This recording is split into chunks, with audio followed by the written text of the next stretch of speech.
আসসালামু আলাইকুম ইসলামিক শ্রোতাবৃন্দগণ। আজ আমি আপনাদেরকে আলোচনা করে শোনাবো হযরত আদম আলাইহিস সালামের জীবনী তৃতীয় পর্ব, হাবিল ও কাবিলের কাহিনী। হাবিল ও কাবিল হলো মানবজাতির আদি পিতা হযরত আদম আলাইহিস সালাম ও হাওয়া আলাইহিস সালামের দুই পুত্র, যাদের মধ্যে প্রথম হত্যাকাণ্ড সংঘটিত হয়েছিল। হযরত আদম আলাইহিস সালামের নিয়ম অনুসারে কাবিল ও হাবিলের সাথে তাদের নিজ নিজ বোনেরা জন্মেছিল, কিন্তু কাবিল হাবিলের বোনের সুন্দরী আকলিমাকে বিয়ে করতে চেয়েছিল, যা আদম আলাইহিস সালামের নিয়মের পরিপন্থী ছিল। নিজেদের ইচ্ছার প্রমাণ দিতে দুই ভাইয়ের মধ্যে আল্লাহর কাছে কুরবানি পেশ করার সিদ্ধান্ত হয়। হাবিল তার কুরবানিতে একটি দুম্বার উৎসর্গ করেন, আর কাবিল তার কুরবানিতে কিছু ফল ও শস্য উৎসর্গ করেন। আল্লাহ হাবিলের কুরবানি কবুল করেন, কিন্তু কাবিলের কুরবানি গ্রহণ করেননি। এই ঘটনায় কাবিল ঈর্ষান্বিত হয়ে হাবিলকে হত্যা করে। এটি মানব ইতিহাসে প্রথম হত্যাকাণ্ড। হযরত আদম আলাইহিস সালামের ওফাত লাভ। হযরত আদম আলাইহিস সালামের মৃত্যু পৃথিবীতেই হয়েছিল। তিনি নিষিদ্ধ ফল ভক্ষণের কারণে জান্নাত থেকে বিতাড়িত হয়ে পৃথিবীতে আসেন এবং এখানেই তার জীবন শেষ হয়।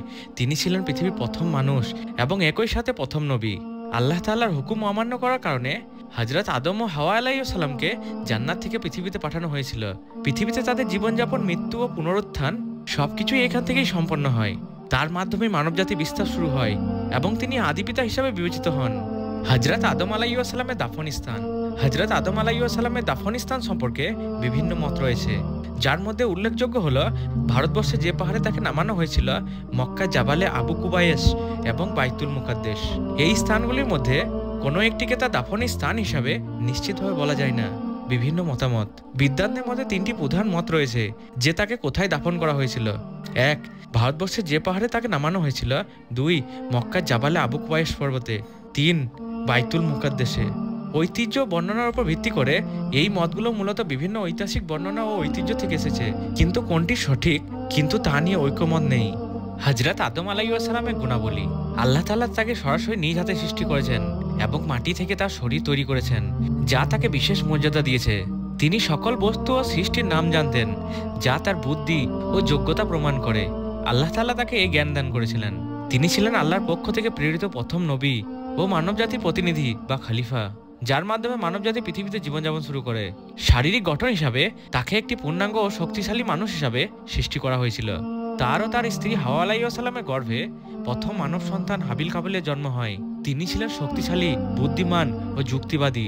তার মধ্যে ঈশ্বরের প্রতি গভীর শ্রদ্ধা ও ভক্তি ছিল।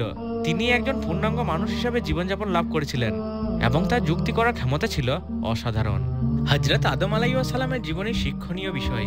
আল্লাহর আদেশ অমান্য করলে পরিণতি ভয়াবহ হতে পারে এবং তা থেকে শিক্ষা নেওয়া উচিত।